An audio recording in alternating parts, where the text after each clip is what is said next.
மாணவர்களுக்கு வணக்கம். 9ஆம் வகுப்பின் பாடம் 5 வட்டங்களின் 2வது கிளாஸ் இது. கடந்த கிளாஸில் ஒரு வட்டத்துக்குள்ளே ஒரு சமபக்க முக்கோணம் வரைவது எப்படி என்று நாம் படித்து கொண்டோம் அல்லவா?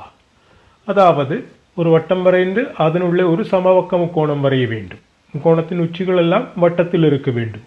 அது வரைவதற்காக நாம் பயன்படுத்திய வழிமுறை மையத்தில் 120 டிகிரி கோணங்களை வரைந்து அதன் உச்சிகளை கண்டுபிடித்து அவற்றை இணைத்து ஒரு முக்கோணம் வரைந்து கொண்டோம் அல்லவா?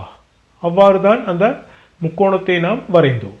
ஆனால் கோணம் எதுவும் வரையாமல் இந்த முக்கோணத்தை வரைந்து கொள்வது எவ்வாறு? அதாவது ஒரு வட்டம் வரைந்து அதனுள்ளே ஒரு சமபக்க முக்கோணம் வரைய வேண்டும். முக்கோணத்தின் உச்சிகள் எல்லாம் வட்டத்தில் இருக்க வேண்டும்.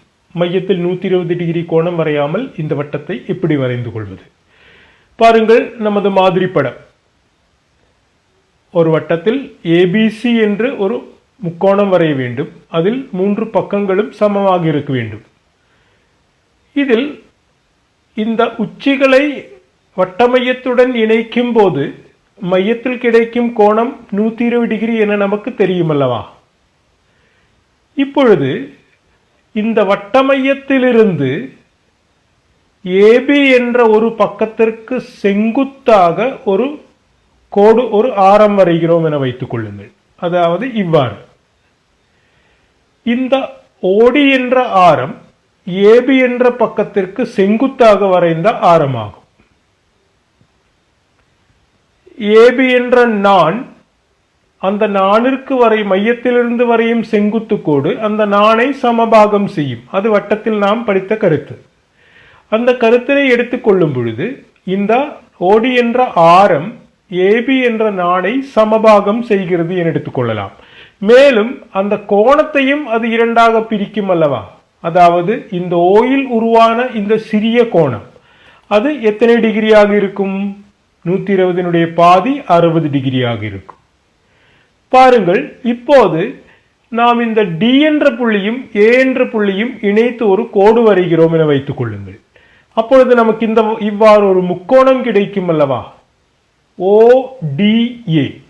இந்த முக்கோணத்தில் ஓயில் உருவான கோணம் 60 டிகிரி. அது ஏற்கனவே நாம் படித்த காரியம். இனி ஏயிலும் டியிலும் உருவான கோணங்கள் எவ்வாறு இருக்கும்? இதில் OA என்பது வட்டத்தினுடைய ஆரம், OD என்பதும் வட்டத்தினுடைய ஆரமாகும். இவை ரெண்டும் ஆரங்கள் என்பதால் அவை சமமும் ஆகும். அவை சமமெனில் அவற்றுக்கு எதிரேயுள்ள கோணங்களும் சமமாக வேண்டும் அல்லவா? அதாவது ஏயிலும் டியிலும் உருவான கோணங்களும் சமமாக இருக்க வேண்டும். ஓயில் உருவான கோணம் 60 டிகிரி. அப்போது பிற இரு கோணங்களை கூட்டும் பொழுது எவ்வளவு கிடைக்க வேண்டும்? 3 கோணங்களையும் கூட்டினால் 180 கிடைக்க வேண்டும் அல்லவா? அதில் ஒரு கோணம் 60 எனில் பிற இரண்டையும் கூட்டும் போது நமக்கு 120 என கிடைக்க வேண்டும். அவை இரண்டும் சமம் கூட ஆகும் பொழுது இந்த ஏயில் உருவான கோணமும் டியில் உருவான கோணமும் எவ்வாறு இருக்கும்? அவை இரண்டுமே 60 டிகிரி. அதாவது இந்த முக்கோணம் எப்படிப்பட்ட முக்கோணமாகும்? அது ஒரு சமபக்க முக்கோணமாகும். அதனுடைய 3 கோணங்களும் 60 டிகிரியாக இருக்கும். அப்படியெனில் பாருங்கள், இந்த சமபக்க முக்கோணம் ஏஓடியில் ஏஓயும் ஏடியும் சமம் தானே? அப்படியெனில் இந்த ஏயிலிருந்து பி வரைக்கும் வரையும் இந்த கோடு அந்த ஓடி என்ற பக்கத்தையும் இருசமபாகம் செய்ய வேண்டும் அல்லவா? அதாவது இந்த ஓயிலிருந்து நாம் வரைந்த ஆரத்தை இந்த ஏபி என்ற பக்கம் என்ன செய்கிறது பாருங்கள்? அது செங்குத்து ஏபி என்ற பக்கம் அந்த ஆரத்திற்கு செங்குத்தாகத்தான் வரைந்திருக்கிறோம். அப்படித்தான் நாம் அந்த ஆரத்தை வரைந்திருக்கிறோம். ஆனால் அந்த ஏபி என்ற கோடு இந்த ஆரத்தையும் 2 பாகங்களாக பிரிக்கிறது. அதாவது ஏபி என்ற கோடு ஓடி என்ற ஆரத்தின் செங்குத்து இருசமவெட்டியாகும். அப்பொழுது நாம் வட்டத்துக்குள்ளே வரைய வேண்டும். அந்த முக்கோணத்தினுடைய ஒவ்வொரு பக்கங்களும் அந்த உச்சியிலிருந்து வரையும் ஆரத்தினுடைய செங்குத்து இருசமவெட்டிகளாகும். இதை பயன்படுத்தி நாம் இந்த படத்தை வரைந்து கொள்ள முடியும். எவ்வாறு என்று பார்க்கலாம். கவனியுங்கள். முதலில் ஒரு வட்டம் வரைந்து கொள்கிறோம். அதில் ஒரு ஆரம் வரைந்து கொள்கிறோம். அந்த ஆரத்தினுடைய செங்குத்து இருசமவெட்டி வரைகிறோம். அது ஏபி என்ற புள்ளிகளில் இந்த வட்டத்தை வெட்டி கொள்ளுகிறது என வைத்துக் கொள்ளுங்கள். அந்த ஏபி என்ற நீளம்தான் நாம் வரைய வேண்டிய இந்த முக்கோணத்தினுடைய ஒரு பக்கமாகும். இந்த சிகப்பு கோடு தான் இந்த ஏபி என்ற பக்கம். அதை ஆரமாக வைத்துக்கொண்டு காம்பஸில் எடுத்து இன்னொரு புள்ளியை நாம் சி என்று குறிப்பிடுகிறோம். இப்பொழுது ஏயிலிருந்து பி வரைக்கும் உள்ள அதே தூரம்தான் ஏயிலிருந்து சி வரைக்கும் இருக்கும். அதே தூரம்தான் பியிலிருந்து சி வரைக்கும் இருக்கும் அல்லவா? அப்படியெனில் நாம் இவ்வாறு அந்த முக்கோணத்தை முழுமையாக்கிக் கொள்ளலாம். நீங்கள் வரையும் போது அதை எவ்வாறு வரைய வேண்டும் என பார்க்கலாம். கவனியுங்கள். ஒரு வட்டம், அதில் ஒரு ஆரம், ஆரத்தின் செங்குத்து இருசமவெட்டி,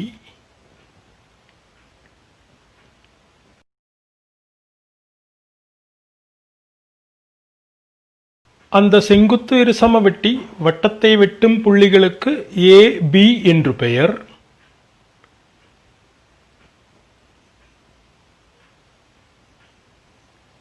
ஏபி ஆரமாக எடுத்து ஏ மையமாக ஒரு குறியீடு. அந்த குறியீடு வட்டத்தை வெட்டும் புள்ளிக்கு சி என்று பெயர். ஏசி பிசி இணைத்து அந்த முக்கோணத்தை முழுமையாக்கிக் கொள்ளலாம்.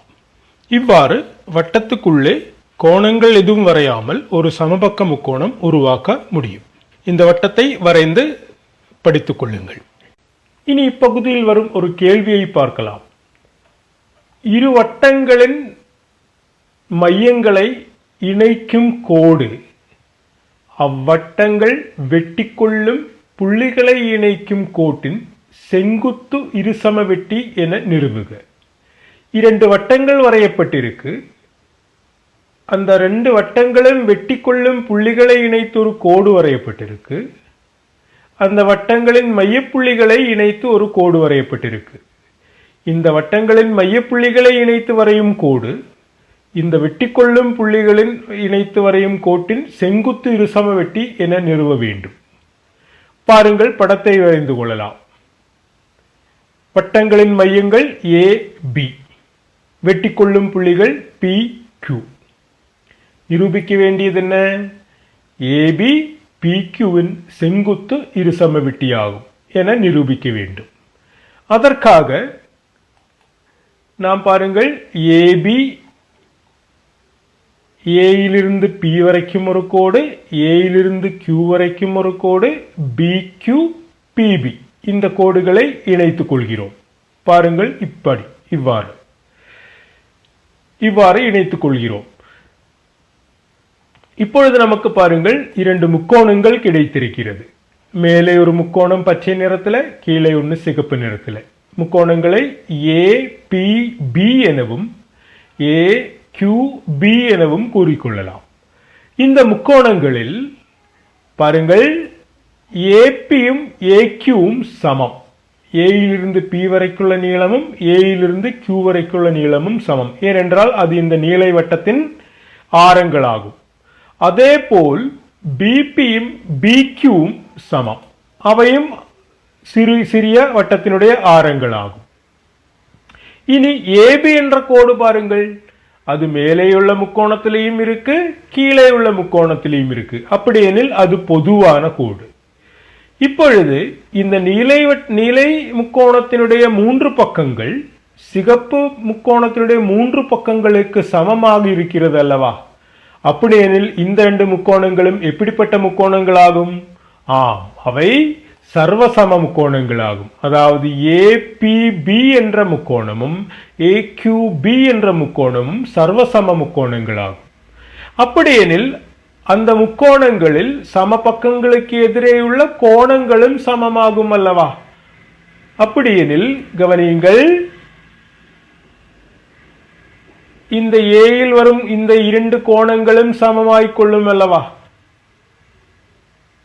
இப்பொழுது நாம் இந்த ரெண்டு முக்கோணங்களை எடுத்துக்கொள்ளலாம்.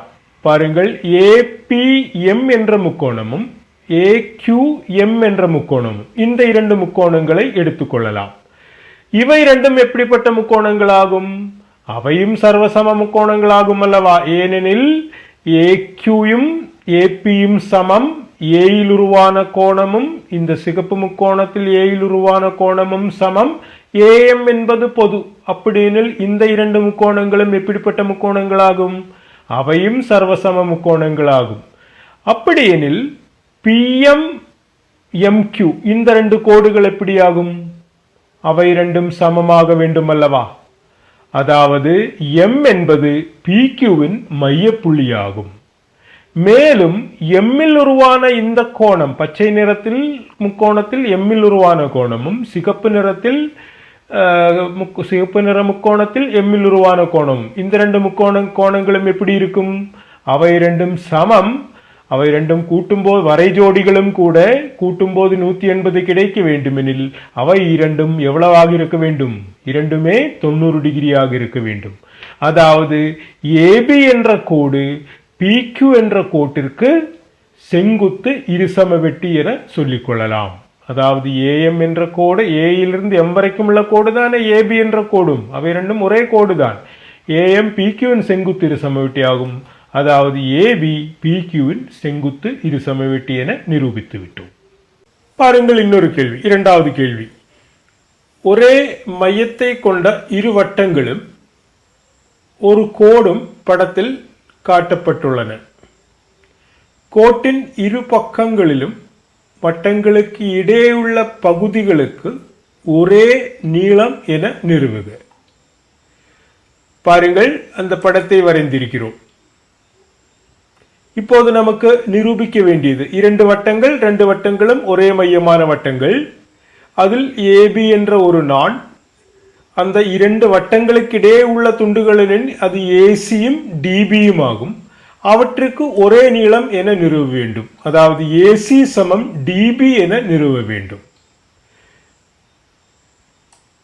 கவனியுங்கள், ஓ வட்டத்தின் மையப்புள்ளி என அடையாளப்படுத்திக் கொள்கிறோம். மேலும் OA, OB, OC, OD இவை இணைத்துக் கொள்கிறோம்.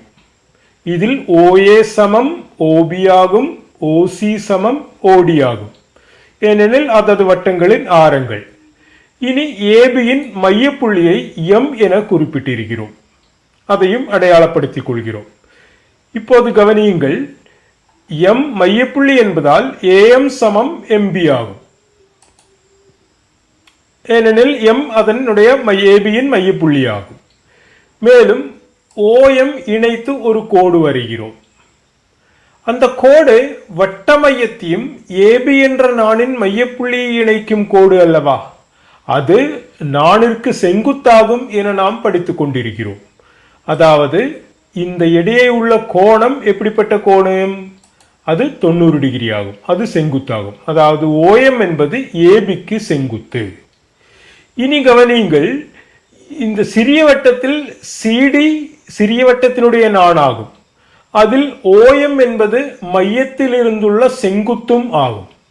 அப்பொழுது மையத்திலிருந்து வரையும் செங்குத்து அந்த நாணை சமபாகம் செய்யும் என படித்திருக்கிறோம்.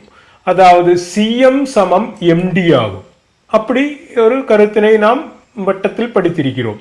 அதாவது வட்ட மையத்திலிருந்து ஒரு நாணிற்கு வரையும் செங்குத்து அந்த நாணை சமபாகம் செய்யும். அப்படி எனில் CM சமம் MD. இப்பொழுது கவனியுங்கள், முதலில் AM சமம் MB ஆயிற்று, பிறகு CM சமம் MD என கிடைத்தது.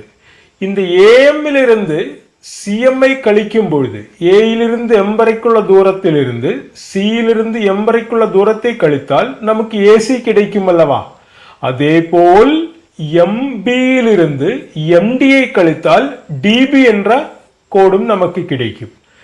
ஆனால் இங்கு சிஎம்மும் எம்டியும் சமமானதால் ஏஎம்மிலிருந்து சிஎம்ஐ கழிக்கும் போது எம்பியிலிருந்து எம்டியை கழித்துக் கொள்ளலாம் அல்லவா? அப்படியெனில் ஏஎம் மைனஸ் சிஎம் சமம் M P minus M D. A M minus C M என்றால் அது ஏசி ஆகும். ஏசி சமம் எம்பி மைனஸ் எம்டி என்றால் அது டிபி ஆகும். அதாவது ஏசியும் டிபியும் சமம் என தெரிந்து கொள்ளலாம்.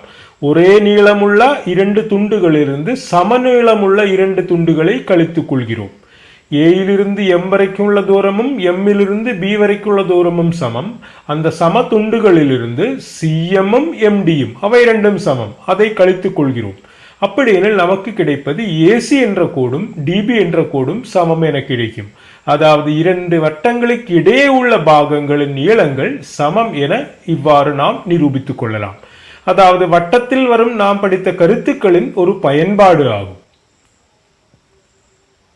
இவ்வாறு பிறகு வரும் கேள்விகளையும் நீங்களே செய்து உங்கள் ஆசிரியர்களுக்கு அனுப்பி கொடுத்து சரிபார்த்துக் கொள்ளுங்கள். அடுத்த தலைப்பினை பார்ப்போம். சமநான்கள். ஒரு வட்டத்தில் அதனுடைய நான்களை எவ்வாறெல்லாம் வரையலாம்? பாருங்கள், ஒரு வட்டம், அதில் அந்த நான்களை இவ்வாறு வரையலாம். அதாவது வட்டத்தில் உள்ள இரண்டு புள்ளிகளை இணைத்துள்ள கோடுகள் சுழலும்படி இவ்வாறும் வரையலாம். ஒரு புள்ளியிலிருந்து சுழன்று வரும் நான்கள்.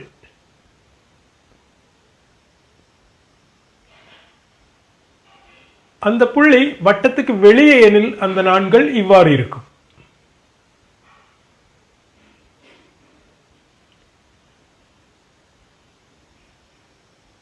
எப்படியாக இருந்தாலும் இந்த நான்களை கவனியுங்கள். அவற்றுக்கு மையத்தில் இருந்துள்ள தூரம் கூடும் பொழுது நான்களினுடைய நீளங்கள் குறைந்து கொண்டே வருகிறது. அதாவது எந்த ஒரு நாணினுடைய நீளத்திற்கும் அதற்கு மையத்தில் இருந்துள்ள தூரத்திற்கும் தொடர்பு இருக்கிறது. அது முதல் வட்டத்திலையும் இரண்டாவது வட்டத்திலையும் மூன்றாவது வட்டத்திலையும் அப்படித்தான் உள்ளது. மையத்தில் இருந்துள்ள தூரம் கூடும் பொழுது அந்த நாணினுடைய நீளம் குறைந்து கொண்டே வருகிறது. இவற்றுக்கு இரண்டுக்கும் ஏதேனும் தொடர்பு இருக்கிறதா? அதாவது அந்த நான்களின் நீளத்திற்கும் அவற்றுக்கு மையத்தில் இருந்துள்ள தூரத்திற்கும் என்ன தொடர்பு? அதைத்தான் இனி கண்டறிய போகிறோம். பாருங்கள், ஒரு வட்டம் வரைந்திருக்கிறேன். அதில் ஏபிசிடி என்று மையத்திலிருந்து ஒரே தூரத்தில் உள்ள இரண்டு நான்கள். அதாவது இந்த இரண்டு நான்களுக்கும் மையத்தில் இருந்துள்ள தூரங்கள் சமமாகும். தூரங்கள் என்றால் அவை செங்குத்து தூரங்கள். பாருங்கள், இது இரண்டு செங்குத்துக்கள். இந்த நீளங்கள் சமமாகும். அதாவது ஓஎம் சமம் ஓஎன் ஆகும். அவைதான் இந்த நான்களுக்கு மையத்தில் இருந்துள்ள செங்குத்து தூரங்கள். ஆனால் இங்கு கவனியுங்கள், ஒரு நாணிற்கு மையத்திலிருந்து வரையும் செங்குத்து அதனை சமபாகம் செய்யும் என படித்துக் கொண்டிருக்கிறோம் அல்லவா? அதாவது ஓஎம்மும் ஓஎன்னும் மையத்தில் இருந்துள்ள செங்குத்துகள் ஆனதால் அவை இரண்டும் இந்த நான்களை சமபாகம் செய்து கொள்ளும் அல்லவா? ஏஎம் சமம் எம்பி ஆகும். அதாவது எம் ஏபியின் மையப்புள்ளி ஆகும். அதே போல் என் என்ற புள்ளி சிடியின் மையப்புள்ளியும் ஆகும். அதாவது இந்த தூரங்கள் அவை நான்களை சமபாகம் செய்யும் என்பதால் ஏஎம் சமம் எம்பி ஆகும். அதே போல் சிஎன் சமம் என்டியும் ஆகும். இனி இந்த ஒரே தூரத்தில் உள்ள நான்களானதால் இந்த நான்களின் நீளங்களுக்கு ஏதேனும் தொடர்பு இருக்கிறதா? அதைத்தான் கண்டறிய போகிறோம். அதை கண்டறிவதற்காக பாருங்கள், இந்த ஓஏ ஓசி இணைத்துக் கொள்கிறோம். இப்பொழுது நமக்கு ஓஏயும் ஓசியும் இந்த வட்டத்தினுடைய இரண்டு ஆரங்களும் கூட அவை இணைத்துக் கொள்ளும் பொழுது நமக்கு இரண்டு முக்கோணங்கள் கிடைக்கிறது அல்லவா? பாருங்கள், இந்த இரண்டு முக்கோணங்கள், ஒன்னு சிகப்பு, இன்னொன்னு நீலை. நீலை முக்கோணத்துக்கு பேர் OAM. அதே போல் சிகப்பு முக்கோணத்தினுடைய பேர் OCN. இந்த ரெண்டு முக்கோணங்களும் எப்படிப்பட்ட முக்கோணங்கள் பாருங்கள், அவற்றினுடைய ஒவ்வொரு கோணங்களும் செங்கோணங்கள் அல்லவா? அதனால் இவை இரண்டும் செங்கோண முக்கோணங்கள் ஆகும். இந்த முக்கோணங்களில் கவனியுங்கள், OM சமம் ON ஆகும். அதாவது இந்த அடையாளப்படுத்த ரெண்டு பக்கங்கள் அவை இரண்டும் சமம். அது ஏற்கனவே நாம் தெரிந்து எடுத்துக்கொண்ட காரியம். மேலும் ஓஏயும் ஓசியும் சமமாகும். ஏனென்றால் அவை இரண்டும் வட்டத்தினுடைய ஆரங்களாகும். ஆரங்கள் மட்டுமில்லை, அவை அந்த முக்கோணத்தினுடைய எந்த எந்த பாகங்களாகும் பாருங்கள். செங்கோணத்துக்கு எதிரே உள்ள பக்கம்தான் OA என்ற பக்கம். ஒரு செங்கோண முக்கோணத்தில் செங்கோணத்துக்கு எதிரே உள்ள பக்கத்திற்கு அதனுடைய கர்ணம் என்று பெயர். அதாவது OAயும் கர்ணம், OC இந்த சிகப்பு முக்கோணத்தினுடைய கர்ணம், அதுவும் செங்கோணத்துக்கு எதிரான பக்கம்தான். அப்படியெனில் இந்த ஒவ்வொரு முக்கோணத்திலையும் பாருங்கள், இந்த ரெண்டு முக்கோணங்களும் எடுத்துக்கொண்டால் அவற்றுடைய கர்ணங்கள் சமமாகும். மேலும் இந்த OM ON என்ற பக்கங்களும் சமமாகும்.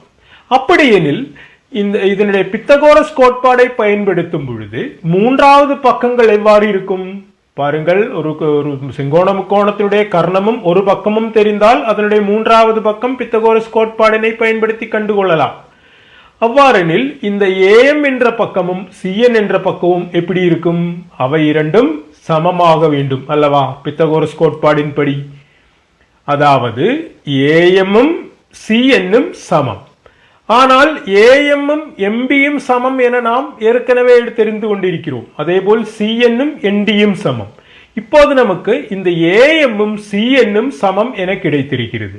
அதனால் அவற்றின் இருமடங்கும் சமமாக வேண்டும் அல்லவா? அதாவது AMன் இருமடங்கு என்றால் அது இந்த நாணினுடைய நீளம், CNனுடைய இருமடங்கு என்றால் அது இந்த நாண் CDயின் நீளம். அப்படியெனில் இந்த AB என்ற நாணும் CD என்ற நாணும் எப்படி இருக்கும்? அவை இரண்டும் சமமாக இருக்கும். அதாவது ஒரு வட்டத்தினுடைய மையத்திலிருந்து இரண்டு நாண்கள் சமதூரத்தில் எனில் அந்த நாண்களினுடைய நீளங்களும் எப்படி இருக்கும்? அவை சமமாக இருக்கும். அதாவது ஒரு வட்டத்தினுடைய மையத்திலிருந்து சமதூரத்தில் உள்ள நாண்களுக்கு சம நீளமாகும். அந்த கருத்தினை இவ்வாறு எழுதி கொள்ளலாம். மட்ட மையத்திலிருந்து ஒரே தூரத்தில் உள்ள நாண்கள் ஒரே நீளமுடையவை. அந்த தூரம் சமம் எனில் அந்த நாண்களின் நீளங்களும் சமமாக இருக்கும். இது இந்த பாடத்தில் இப்பகுதியில் வரும் ஒரு முக்கியமான கருத்து. இப்போது நாம் படித்துக் கொண்டது ஒரே தூரத்தில் உள்ள நாண்களை பற்றித்தான். இனி அடுத்து நாம் படிக்கப் போவது இந்த நாண்களின் நீளங்கள் சமமெனில் இந்த தூரங்கள் சமமாகுமா? இப்போது நாம் படித்த கருத்தினுடைய எதிர்மறை. அதாவது இரண்டு நாண்களுக்கு மையத்தில் இருந்துள்ள தூரங்கள் சமமெனில் அந்த நாண்களின் நீளங்கள் சமம். இனி நாண்களின் நீளங்கள் சமமானால் அவற்றுக்கு மையத்தில் இருந்துள்ள தூரங்கள் சமமாகுமா? அதை கண்டறிய போகிறோம் அடுத்த செயல்பாட்டில். பாருங்கள், ஒரு வட்டம் வரைந்திருக்கிறோம். அதில் சம நீளமுள்ள இரண்டு நாண்கள் ABயும் CDயும். அவற்றின் நீளங்கள் சமம். இந்த நாண்களுக்கு மையத்தில் இருந்துள்ள தூரங்கள் எவ்வாறு இருக்கும்? அந்த தூரங்களுக்கு ஏதேனும் தொடர்பு இருக்கிறதா? அதை தான் கண்டறிய போகிறோம். அது கண்டறிவதற்காக இந்த மையத்திலிருந்து இந்த நாண்களுக்கு செங்குத்துக்கள் வரைய போகிறோம். கவனியுங்கள், இவ்வாறு OQயும் OPயும் அதனுடைய செங்குத்துக்கள். அப்பொழுது மையத்திலிருந்து வரையும் செங்குத்து அந்த நாணை சமபாகம் செய்யும் என நாம் படித்திருக்கிறோம். அதாவது இந்த Q என்ற புள்ளி CD என்ற நாணின் மையப்புள்ளியாகும். அதே போல் P என்ற புள்ளி AB என்ற நாணின் மையப்புள்ளியாகும். அது நாம் ஏற்கனவே படித்துக் கொண்ட காரியம். இனி இந்த OQ என்ற கோட்டிற்கும் OP என்ற கோட்டிற்கும் ஏதேனும் தொடர்பு இருக்கிறதா? அதுதான் நாம் கண்டறிய போகிறோம். பாருங்கள், அதன் நீளங்களை பார்க்கும் பொழுது எவ்வாறு இருக்கிறது பாருங்கள். அவை இரண்டும் சமமாக இருக்கிறது. அதாவது சமநீளமுள்ள நாண்களுக்கு மையத்தில் இருந்துள்ள தூரமும் சமமாக இருக்கும். இதை கணிதபூர்வமாக எப்படி நிரூபித்துக் கொள்வது? கவனியுங்கள், இந்த ஓயிலிருந்து டியையும் ஓயிலிருந்து பியையும் இணைத்து இரண்டு ஆரங்கள் வரைந்திருக்கிறோம். இப்பொழுது இந்த ஓடியும் ஓபியும் சமமாகும், ஏனென்றில் ஆரங்கள் ஆகும். மேலும் இந்த இரண்டு முக்கோணங்கள் பாருங்கள், சிகப்பு முக்கோணமும் பச்சை முக்கோணமும். இந்த இரண்டு முக்கோணங்களில் கவனியுங்கள், ஓபி என்பது ஓடிக்கு சமம். அது இந்த வட்டத்தினுடைய ஆரங்கள். ஓயிலிருந்து பி வரைக்கும் உள்ள கோடும் ஓயிலிருந்து டி வரைக்கும் உள்ள கோடும் சமம். அவை இரண்டுமே இந்த வட்டத்தினுடைய ஆரங்கள். மேலும் இந்த ரெண்டு முக்கோணங்கள் பாருங்கள், எப்படிப்பட்ட முக்கோணங்கள்? அவை இரண்டும் செங்கோண முக்கோணங்கள் ஆகும். அந்த செங்கோண முக்கோணங்களினுடைய கர்ணங்கள் தான் இந்த ஓபியும் ஓடியும். அதாவது இந்த ரெண்டு முக்கோணங்களில் கர்ணங்கள் சமமாகும். மேலும் பாருங்கள், பியிலிருந்து பி வரைக்குள்ள தூரமும் கியூவிலிருந்து டி வரைக்குள்ள தூரமும் சமமாக வேண்டும் அல்லவா? ஏனெனில் மையத்திலிருந்து வரையும் கோடு எந்த ஒரு நாணையும் சமபாகம் செய்யும். இந்த ரெண்டு நான்களின் நீளங்களும் சமம் என்பதால் அந்த துண்டுகளின் நீளங்களும் சமமாக வேண்டும் அல்லவா? அதாவது பியிலிருந்து பி வரைக்குள்ள நீளமும் கியூவிலிருந்து டி வரைக்குள்ள நீளமும் சமமாக வேண்டும். அப்படியெனில் இந்த பித்தகோரஸ் கோட்பாடின்படி பாருங்கள், கர்ணமும் ஒரு பக்கமும் கிடைத்தால் அதனுடைய மூன்றாவது பக்கத்தை நாம் கண்டுகொள்ளலாம். அதாவது OQயும் OPயும் நாம் கண்டுகொள்ளலாம். அந்த ரெண்டு பக்கங்களும் எப்படி இருக்கும் என்று கவனியுங்கள். OP கண்டுபிடிப்பதற்காக கர்ணத்தோட வர்க்கத்திலிருந்து PB என்ற பக்கத்தின் வர்க்கத்தை கழிக்க வேண்டும். அதே போல் OQ கண்டுபிடிப்பதற்கு ஓடியோட வர்க்கத்தின், அதாவது கர்ணத்தின் வர்க்கத்திலிருந்து இந்த QD என்ற பக்கத்தின் வர்க்கத்தை கழிக்க வேண்டும்.